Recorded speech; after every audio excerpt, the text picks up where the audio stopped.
Hello students, कैसे हैं? उम्मीद करती हूँ अच्छे होंगे। मम्मी पापा, दादा दादी, बहन भाई सबके साथ घर पर होंगे, सेफ होंगे। बच्चों, पिछला वीडियो मेरा आपको मिला, प्रीवियस वीडियो, जिसमें मैंने आपको ह्यूमन डेवलपमेंट के बारे में बताया था। आज का जो अपना टॉपिक होगा वो है primary activities. This is the 5th chapter of first book. Primary activities शुरू करने से पहले हम कुछ आपस में बातें करते हैं। अब बच्चों देखिए, हर आदमी कोई ना कोई काम करता है। काम करने को ही एक्टिविटी कहा जाता है, लेकिन ये कैसे डिसाइड हो कि ये प्राइमरी एक्टिविटीज है या ये सेकेंडरी है या इकोनॉमिक एक्टिविटी है या नहीं है।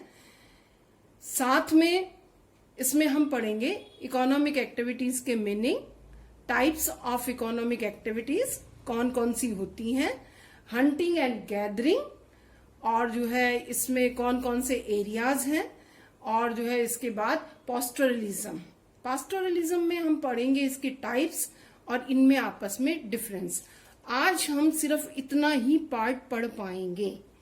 बच्चों, ये जो आपका चैप्टर है ये काफी लंबा चैप्टर है, इसके 3-4 वीडियो बनेंगे, लेकिन अपने नोट्स आपने, मैं बार बार कहती हूँ, अपने नोट्स बनाते रहिए।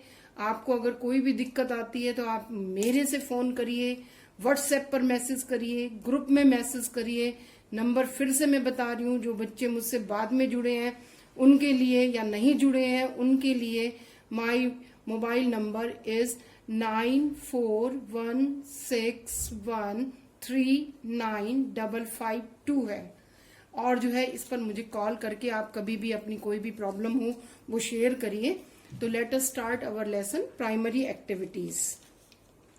The question is what is primary activities या what are the economic activities. First of all we take the what are the economic activities. Human activities which generate income are known as economic activities. Economic activities are broadly grouped into 4 categories. Types of economic activities कह सकते हैं इनको आप, जो मैंने आपके सामने ये बोर्ड पर लिखा हुआ है। प्राइमरी एक्टिविटीज, जो कि आज हम करेंगे प्राइमरी एक्टिविटीज। दूसरी हमारी सेकेंडरी एक्टिविटीज है, तीसरी हमारी टर्सरी एक्टिविटीज है, 4th नंबर पर हमारी क्वैटनरी एक्टिविटीज हैं। बच्चों, ये जो अब आप चैप्टर आपके चलेंगे, ये 4 चैप्टर चलेंगे। प्राइमरी, जो कि काफी अपने आप में लंबा है, फिर सेकेंडरी आएगा, फिर टर्सरी आएगा, फिर क्वैटनरी आएगा। Primary activities are those activities which are directly depend on environment because they make use of earth resources like land, water, vegetation, building material and minerals. Therefore, it includes hunting and gathering, pastoralism, fishing, forestry, agriculture, and mining and quarrying. These are the part of the primary activities. इन सभी के बारे में इस chapter में आप पढ़ेंगे। अब यहाँ मैंने जो 4 कैटेगरी बताई हैं, इनके बारे में भी थोड़ा सा मैं आपको बता देती हूँ। सेकेंडरी एक्टिविटीज में जो हमारे प्राइमरी रिसोर्सेज होते हैं उनका यूज करके हम उनको मैन्युफैक्चर करते हैं, यानी कि जो मैन्युफैक्चरिंग है वो आपकी किस में आएगी? सेकेंडरी एक्टिविटीज में आएगी। और टर्सरी एक्टिविटीज आपकी कौन सी होंगी? जो सर्विसेज होती हैं, जैसे कि ट्रांसपोर्टेशन है, कम्युनिकेशन है आपका, और मतलब जो इस तरह की सेवाएं जो बिल्कुल भी दिखाई नहीं देती हैं कि हमने क्या सेवा दी, इस तरह की सेवाएं इसमें आती हैं। इसमें वैसे टीचिंग भी आता है, और जो है साथ में क्वैटनरी जो और थोड़ी सी हाई लेवल की हो जाती हैं, जैसे कि टीचिंग है आपका, एक लॉयर की सर्विसेज हैं, एक डॉक्टर की सर्विसेज हैं, रिसर्च वर्क है, ये सब क्वैटनरी में आ जाती हैं। बच्चों, इकोनॉमिक एक्टिविटी में जो सबसे बड़ी, अभी मैंने आपको बताया, जो सबसे बड़ी बात है वो ये है कि उससे हमें कुछ गेन होना चाहिए। गेन का मतलब कुछ पैसा मिलना चाहिए। अगर घर पर रहकर मैं अपने बच्चों को टीच करती हूँ तो it is not a economic activity. मैं घर पर अपने घर में पोछा लगाती हूँ, घर के दूसरे काम करती हूँ, या कोई भी लॉयर अपने घर वालों को अगर सेवाएं दे रहा है किसी तरह की और उससे कोई गेन नहीं हो रहा है, तो that is not a economic activity. Economic activity में जैसे कि मैं स्कूल में पढ़ाती हूँ या कोई ट्यूशन पढ़ाता है, डॉक्टर अपनी सेवा देता है, ये सब आएंगे। यानी कि इकोनॉमिक एक्टिविटी में कहने का मतलब ये है, इकोनॉमिक एक्टिविटी में कुछ गेन होना जरूरी है। प्राइमरी एक्टिविटी भी इकोनॉमिक एक्टिविटी जब होंगी, जब गेन होंगी। अब हमारे खेत पड़े हुए हैं, हमारे पास खेत फील्ड्स हैं, लेकिन उन फील्ड्स में जब हम व्हीट ग्रो करते हैं तब हमारी इकोनॉमिक एक्टिविटी होती है। जब हम फिशिंग करते हैं, फिशरीज करेंगे या मछली पालन करेंगे तो ही हमारी इकोनॉमिक एक्टिविटी होगी। अगर हम अपने खाने के लिए मछली पकड़ रहे हैं तो नहीं होगी वो इकोनॉमिक एक्टिविटी। इसी तरह से अगर हम अपनी दूध पीने के लिए हमने भैंस रखी हुई है, कैटल रेयरिंग कर रहे हैं हम, या पोल्ट्री फार्म छोटा सा हमने अपने घर के लिए बना रखा है, हमने कोई गेन नहीं हो रहा है, तो that is not a economic activity. Economic activity में कुछ गेन होना बहुत जरूरी है। समझ गए होंगे। आगे चलते हैं। इसी के पार्ट में जो आपके सिलेबस में दिया गया है वो है हंटिंग एंड गैदरिंग। थोड़ा सा प्राइमरी एक्टिविटीज के बारे में एक बात और मैं बताना चाहती हूँ आपको। कुछ कॉलर्स होते हैं जो कि जाने जाते हैं, जैसे कि प्राइमरी के लिए रेड कॉलर जाना जाता है। प्राइमरी एक्टिविटीज के लिए कौन सा कॉलर जाना जाता है? रेड जाना जाता है। सेकेंडरी के लिए ब्लू जाना जाता है। जो हाई सर्विसेज होती हैं उनके लिए व्हाइट कॉलर होता है। तो ये रेड कॉलर क्यों होता है ये मैं बताना चाहती हूँ, या रेड कॉलर क्या है। Due to outdoor nature of their work, people engaged in primary activities are called red collar workers. इसलिए इनको रेड कॉलर वर्कर्स कहा जाता है। अब आता है hunting and gathering. Hunting and gathering अगर आप देखें तो आदिवासी जो अर्ली मैन था तब से शुरू हुआ। ये अपना पेट भरने के लिए उसने हंटिंग की और गैदरिंग की। हंटिंग और गैदरिंग क्यों की? क्योंकि उसके पास और कोई रिसोर्सेज ही नहीं थे। एग्रीकल्चर करना वो जानता ही नहीं था। क्या किया उसने? कोई भी कंद मूल फल जो भी मिलता था पेड़ पर उसको लिया और तोड़ा और कच्चा ही खा लिया। एक किसी भी पशु को मारा और उसको खा लिया। तो ये उसकी कौन सी एक्टिविटी बनी? Hunting and gathering. हंटिंग का मतलब होता है शिकार करना और गैदरिंग का मतलब होता है किसी भी चीज को इकट्ठा करना। दोनों ही activity primitive activity of man में आएंगी। प्रिमिटिव एक्टिविटी ऑफ मैन में क्यों आएगी? जैसा कि मैंने अभी बताया कि सबसे पहले अगर मनुष्य की कोई एक्टिविटी थी, एग्रीकल्चर से भी पहले अगर कोई एक्टिविटी थी तो वह गैदरिंग और हंटिंग थी। अब आता है व्हाट इज गैदरिंग। बच्चों अभी मैंने आपको बताया कि कलेक्शन ऑफ थिंग्स, चीजों को इकट्ठा करना, कहीं से भी इकट्ठा करना, उसको हम गैदरिंग कहते हैं। मोस्टली जो है ये फॉरेस्ट एरिया से इकट्ठी की जाती हैं चीजें, उनको गैदरिंग कहते हैं। Gathering involves extraction of plants and animal products which are capable of satisfying man's basic need of food, clothing and shelter. It is practiced by primitive communities who lives in forest. जैसा कि मैंने अभी आपको बताया था कि जो forest में रहते हैं वो करते हैं। फॉरेस्ट में बहुत टाइप्स के ट्रीज होते हैं, बहुत तरह के प्लांट होते हैं, मेडिसिन्स होती हैं, इन सबको इकट्ठा करते हैं। वो फल होते हैं, फूल होते हैं, इनको लाकर फिर जो है अपनी उसकी जो नीड को पूरा करते हैं और साथ में जो है उनसे गेन भी होता है उनको। बहुत ज्यादा ये एक इकोनॉमिक एक्टिविटी में नहीं आता है। जो इसकी शुरुआत हुई वो कहाँ से हुई थी कि अपने लिए सबसिस्टेंस, अपने मतलब अपनी जीविका के लिए उन्होंने शुरू किया कि हम जिंदा रह सकें, इसके लिए उन्होंने गैदरिंग शुरू की थी। और इसीलिए उन्होंने हंटिंग भी शुरू की थी। हंटिंग भी पशुओं को मारना, जो भी पशु उन्हें लगते थे कि ये थोड़े से निर्बल हैं और अच्छे से हम इनको मारकर खा सकते हैं, वही हंटिंग करना शुरू किया उन्होंने। और इस तरह से ये कलेक्टिंग और हंटिंग का शुरू हुआ। अब बच्चों ये जो एरियाज होंगे वो कौन से होंगे? इसमें कलेक्टिंग और हंटिंग के जो एरियाज होंगे वो कौन से होंगे? ऐसे होंगे जो बैकवर्ड होंगे। बैकवर्ड का मतलब क्या होगा? जहां पर और एक्टिविटीज नहीं होंगी। ऐसे areas low altitude and high altitudes. क्यों है लो एल्टीट्यूड्स और हाई एल्टीट्यूड्स पर? लो एल्टीट्यूड्स पर टेम्परेचर हाई होता है और हाई एल्टीट्यूड्स पर लो लैटिट्यूड्स और हाई लैटिट्यूड्स पर होंगे। जो लो लैटिट्यूड्स होते हैं वहां पर क्या होता है? टेम्परेचर ज्यादा होता है, और साथ में जो हाई लैटिट्यूड्स होते हैं वहां पर टेम्परेचर क्या होगा, कम होगा। तो इसलिए जो दूसरी हमारी इकोनॉमिक एक्टिविटीज हैं वो वहां पर नहीं होती। सेकेंडरी, टर्सरी, क्वाटरनरी, प्राइमरी में एग्रीकल्चर नहीं होता है, अगर वहां पर सी नहीं है तो फिशिंग नहीं होगी, इस तरह की नहीं होती हैं।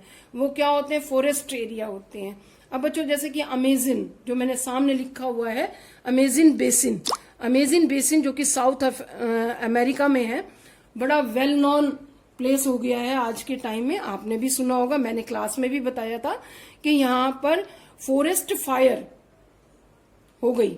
ब्राजील से ये शुरू हुई थी और जो है बहुत बड़े एरिया में ये फैलती हुई चली गई, और जो है जंगल की आग जिसको कहते हैं, दावानल जिसको कहते हैं।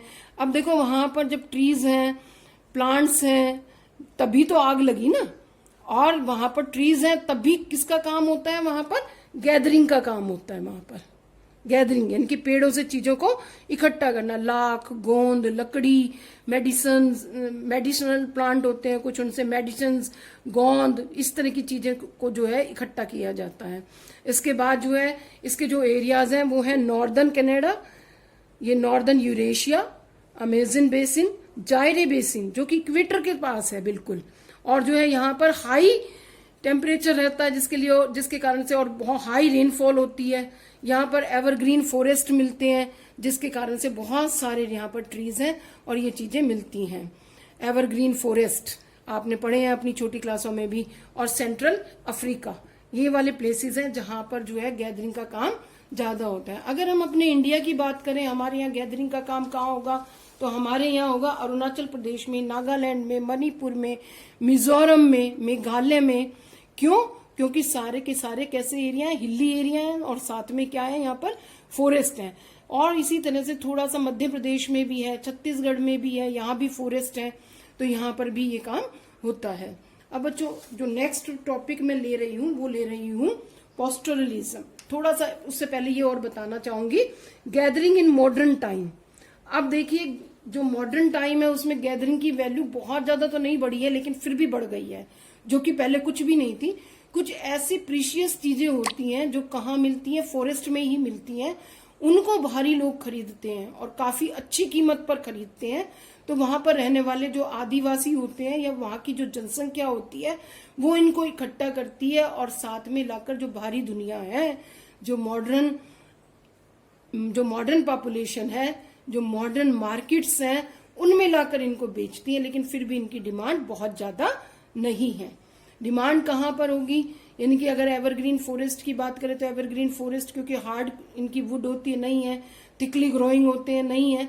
लेकिन जो डेसिडियस है उनमें जो चीजें मिलती हैं उनकी कलेक्टिंग, हंटिंग ज्यादा हो जाती है, तो उनकी चीजें जो है, हंटिंग की भी वही बात है, हंटिंग में भी स्किन है, आपके सींग वगैरह होते हैं, ये चीजें जो होती हैं इनकी आगे बिक जाती हैं।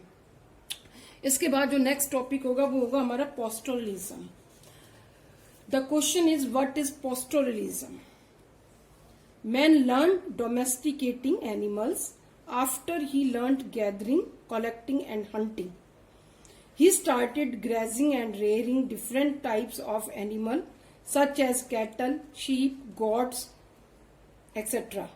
in organized manner to obtain milk, meat, wool, skin and hides. These are the items which he collected from the animals. इसके बाद बच्चों जो कहने का मतलब ये है, इसको हम कहेंगे पशुपालन। पशुपालन कब शुरू हुआ? जब मनुष्य ने एग्रीकल्चर करनी सीख ली। एग्रीकल्चर करनी सीखने से क्या हुआ कि वो एक जगह रहने लगा, परमानेंट सेटलमेंट हो गई उसकी। परमानेंट सेटलमेंट होने से क्या हुआ, एग्रीकल्चर होने से परमानेंट सेटलमेंट हुई, और परमानेंट सेटलमेंट होने से उसने एनिमल कैटल रेयरिंग करनी शुरू कर दी। वैसे तो देखिए जो कैटल्स हैं या जो एनिमल्स हैं वो शुरू से जो आदि मानव था उसके साथ ही रहे हैं। जब वो पैदल नहीं चलता था, पशुओं से काम लेता था, एग्रीकल्चर करनी शुरू की, वो पशुओं से करनी शुरू की, तो उसने पशु पालने शुरू किए। अब पशुओं में भी, पशुपालन में भी दो तरह की होती है ये, एक होती है नोमैडिक हार्डिंग और दूसरी होती है कमर्शियल लाइव स्टॉक रेयरिंग। अब बच्चों जो नोमैडिक हार्डिंग होती है ये एक प्रिमिटिव टाइप की जो है कैटल रेयरिंग होती है पुराने समय की, इसको हिंदी में कहते हैं चलवासी पशुचारण। अब चलवासी से आप समझ गए होंगे, नॉमेड्स जो होते हैं एक जगह से दूसरी जगह पर मोमेंट करने वाले, एक जगह से दूसरी जगह पर घूमने वाले। आपने अपने रिवाड़ी के पास देखा होगा, गुजरात से बहुत सारी गायें आती हैं, बड़े बड़े सींग वाली। इसी तरह से आपने कैमल्स देखे होंगे जो कि कहाँ से आते हैं, राजस्थान से आते हैं और आगे तराई में जाते हैं। तराई मीन्स हिमालय के में, पीड माउंट्स में, यानी कि गिरिपद स्थानों पर जाते हैं। क्यों जाते हैं? क्योंकि वहां उनको चारा मिलता है। किसकी खोज में जाते हैं? फोडर एंड वाटर की खोज में जाते हैं। जो नॉमेड्स होते हैं वो किसकी खोज में चलते रहते हैं? वाटर और फोडर्स के लिए चलते रहते हैं वो। अब देखिए जब इस तरह का है तो उनकी जो उनकी कैटल्स होंगे वो एक नॉर्मल क्लाइमेट में पलने वाले होंगे, उनके लिए कोई स्पेशल चीजें नहीं होती हैं। सब तरह के एनिमल्स होते हैं उसमें, ऐसा नहीं है कि एक विशेष प्रकार की या एक विशेष नस्ल कहें हम या एक विशेष वैरायटी जैसे कहें हम, इस तरह का कुछ नहीं होता है उसमें। सब तरह के पशु होते हैं और एक जगह से दूसरी जगह पर घूमते रहते हैं ये लोग। किसकी तलाश में? चारे की तलाश में, पानी की तलाश में। तो इनको ट्रांसहुमेंस भी कहते हैं। ट्रांसहुमेंस का मतलब क्या है? ये सीजन के अकॉर्डिंग एक जगह से दूसरी जगह पर जाते हैं। कैसे? जैसे कि मान लीजिए हिली एरिया स्नो कवर्ड हो गए तो गद्दी, भोटिया, बक्करवाल, गुज्जर, ये इंडिया की जातियां हैं जो क्या करती हैं? नॉमेडिक हाइडिंग करती हैं। ये क्या करती हैं? अपने भेड़ बकरियों को लेकर माउंटेनियस एरिया से नीचे वैली एरियाज में आ जाती हैं। और जब समर होते हैं, जब बर्फ पिघल जाती है तो ये क्या करते हैं? हिली एरिया पर वापस चले जाते हैं, इसलिए इनको ट्रांसहुमेंस बोलते हैं। जैसे मैंने आपको बताया गुजरात से, राजस्थान से, हरियाणा में, पंजाब में आगे जो है तराई रीजन तक जो है ये कैटल्स जाते हैं, तो ये भी क्या होता है? ट्रांसहुमेंस होता है। इसके बाद आता है कमर्शियल लाइव स्टॉक रेयरिंग। नाम यहाँ पर क्या जुड़ गया है? कमर्शियल। नाम क्या जुड़ गया है यहाँ पर? कमर्शियल। मतलब ऐसा कैटल रेयरिंग होती है जो कि सिर्फ पैसा कमाने के लिए की जाती है। यानी कि पैसा कमाने का मतलब क्या है? बेचने के जो काम आते हैं। इसमें बड़े बड़े रैंचेस बन जाते हैं और एक ही तरह के कैटल्स पाले जाते हैं और बच्चों इतनी सुविधा दी जाती है कि कभी कभी आम आदमी को भी उतनी सुविधा नहीं मिलती है। इनके लिए एसी लगाए जाते हैं, कूलर लगाए जाते हैं, वेटनरी डॉक्टर्स रखे जाते हैं और इनको एक अच्छा एनवायरनमेंट दिया जाता है जिससे कि ये अच्छे से पले बढ़े। इनकी जो वैरायटी होती है उसके ऊपर ध्यान दिया जाता है, क्रॉस ब्रीडिंग वगैरह करवाई जाती है। इसमें बहुत सारी चीजों के ऊपर ध्यान दिया जाता है और अगर ध्यान नहीं दिया जाए तो इसमें नुकसान भी बहुत बड़ा हो जाता है। जैसे कि हॉर्स है तो हॉर्स ही पाले जाएंगे, इसमें भेड़े हैं यानी कि शीप हैं तो शीप ही पाली जाती हैं। अगर मान लीजिए गायें हैं तो गायें पाली जाती हैं, बकरियां हैं तो बकरियां ही पाली जाती हैं। और सबसे बड़ी बात ये जो है डेवलप्ड इलाकों में किया जाता है। डेवलप्ड इलाकों मीन्स यानी कि जहां पर सब कुछ बहुत अच्छे से डेवलप्ड है।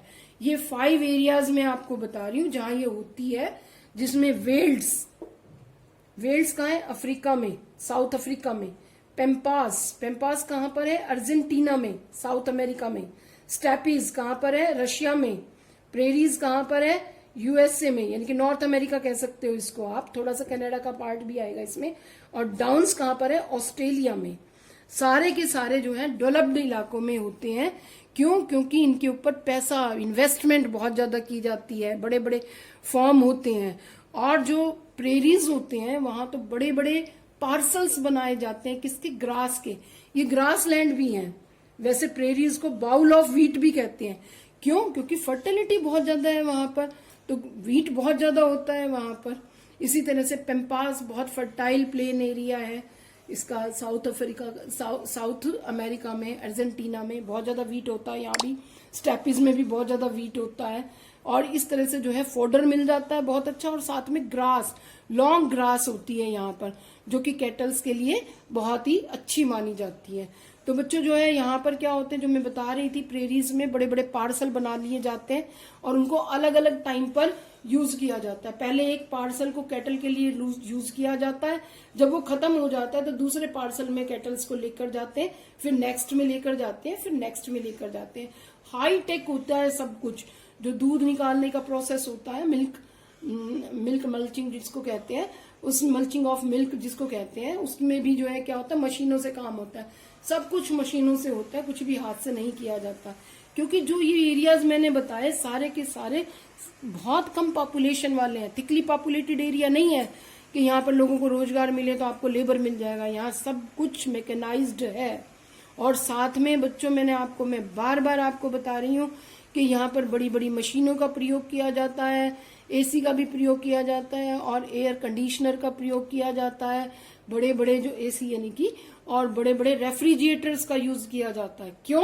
क्योंकि इनके जो प्रोडक्ट होते हैं वो खराब होने वाले होते हैं।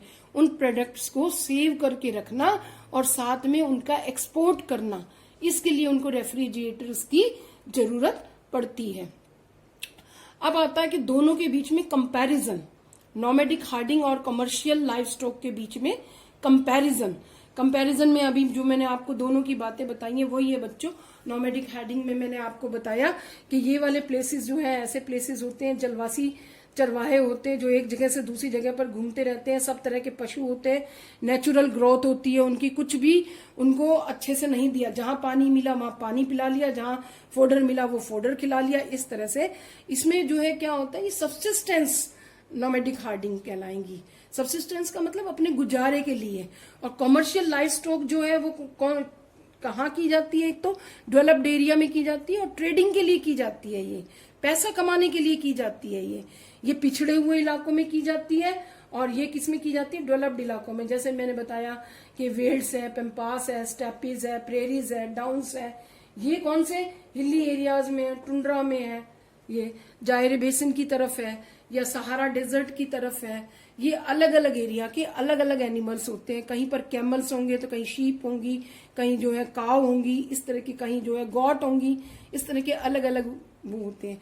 अब इसमें क्या होता है कि जो जिनके कैटल्स होते हैं वही साथ घूमते रहते हैं। इसमें क्या होता है, मशीनों के द्वारा काम होता है या फिर जो है कुछ लेबर लगा ली जाती है और सब कुछ हाई टेक पर किया जाता है। बच्चों आज के जो हमारे टॉपिक थे वो यहीं पर खत्म होता है, ये वाला टॉपिक। लेकिन ये बहुत छोटा सा मैंने 2 टॉपिक कवर किए, बहुत छोटे छोटे टॉपिक कवर किए हैं। अब मैं पहले आपको बताऊं, प्राइमरी एक्टिविटीज वाला लेसन जो आपका लेसन नंबर 5 है आपकी फर्स्ट बुक में, उसका पार्ट मैंने स्टार्ट किया है। सबसे पहले मैंने आपको बताया कि इकोनॉमिक एक्टिविटीज क्या होती हैं जिनसे हमें कुछ गेन हो, उसको हम इकोनॉमिक एक्टिविटीज कहते हैं। फिर मैंने आपको बताया टाइप्स ऑफ इकोनॉमिक एक्टिविटीज, जिसमें प्राइमरी, सेकेंडरी, टर्सरी और क्वाटरनरी, जिसमें हम प्राइमरी एक्टिविटीज को पढ़ रहे हैं। अभी 3 हमने और 3 चैप्टर्स में अलग अलग पढ़नी है। आज प्राइमरी एक्टिविटीज में हंटिंग एंड गैदरिंग पढ़ा हमने और पोस्टरलिज्म पढ़ा। बच्चों अभी इसमें एग्रीकल्चर आपका बच रहा है, माइनिंग आपका बच रहा है, जो कि बहुत ही इंपॉर्टेंट चैप्टर है। ये बहुत ही इंपॉर्टेंट चैप्टर है। इसमें से भी करीब करीब 8 मार्क्स का आपका, 8 और 10 मार्क्स का आपको मिलेगा। शॉर्ट क्वेश्चंस मिलेंगे, 1 मार्क के मिलेंगे आपको, 3 मार्क्स के मिलेंगे आपको, 5 मार्क्स के क्वेश्चन मिलेंगे आपको। मैं आपको असाइनमेंट दूंगी, मैं आपको टेस्ट दूंगी जिससे कि आप इसको कर सकेंगे आराम से। लेकिन ये आपको आज ही करना है। आज ही का मतलब जब आपको वीडियो मिल रही है तभी आपने करना है बच्चों, तभी नहीं करोगे तो फिर भूल जाओगे इसको ना। अब सबसे पहले इसमें जो है क्वेश्चन जो बन रहा है, what do you mean by the primary activities, फिर what are the economic activities, फिर बन रहा है type of the economic activities, फिर what is hunting, what is gathering, what is pastoralism, what is nomadic herding, what is commercial livestock rearing, ये बन रहे हैं। फिर इनके एरियाज आपसे पूछे जा सकते हैं। 3 नंबर में क्वेश्चन आएगा तो पूछ लिया जाता है कि what do you mean bye hunting and gathering, the areas of the gathering, कुछ भी पूछा जा सकता है इनमें। और साथ में इसका मैप वर्क, मैं हर वीडियो में आपको मैप वर्क के लिए बच्चों कह रही हूँ, मैप वर्क बहुत जरूरी है, मैप वर्क बहुत जरूरी है। बिना मैप वर्क के हम कुछ नहीं कर सकते, क्योंकि ज्योग्राफी और मैप का पॉजिटिव कोरिलेशन है। चाहे मैप पूछा जाए ना पूछा जाए, आपने बनाना पड़ेगा आपको, बनाना नहीं पड़ेगा आपको, भरना पड़ेगा। इसमें मैप बनाने की जरूरत नहीं होती है, आपको स्टेंसिल यूज करने की परमिशन होती है और साथ में आपको मैप दिए जाते हैं। बच्चों इसमें जो है आपसे 1 नंबर का मैप वर्क, जो 5 मार्क्स का मैप आएगा उसमें कोई भी जगह लोकेट कर दी जाएगी और वो आपसे पूछी जाएगी। इस तरह से मैप आ सकता है। दूसरा, आपके 1 वर्ड क्वेश्चंस आ सकते हैं। तीसरा, जैसे कि हंटिंग के बारे में पूछा जाए या गैदरिंग के बारे में पूछा जाए, इनके जो एरियाज मैंने आपको बताए, जब आप क्वेश्चन को एक्सप्लेन करेंगे तो ये एरियाज आप हर हाल में मैप में दिखाएंगे, तब आपका 5 मार्क्स का या 3 मार्क्स का पूरा होगा और तभी आपको फुल मार्क्स मिल पाएंगे, अदरवाइज नहीं मिलेंगे। अगर नॉमेडिक हार्डिंग आती है तो उसके एरियाज आपको मैप में दिखाने हैं। अगर कमर्शियल लाइव स्टॉक रेयरिंग आती है तो उसके एरियाज आपको मैप में दिखाने पड़ेंगे। इसलिए बार बार बच्चों मैं मैप पे फोकस कर रही हूँ। उम्मीद करती हूँ आप मुझे ध्यान से सुनते होंगे और मैप वर्क अपना कर रहे होंगे। मैसेज करके बताइए मैप वर्क कर रहे हैं या नहीं कर रहे हैं। छोटे से ब्रेक के बाद फिर मिलेंगे। Thank you.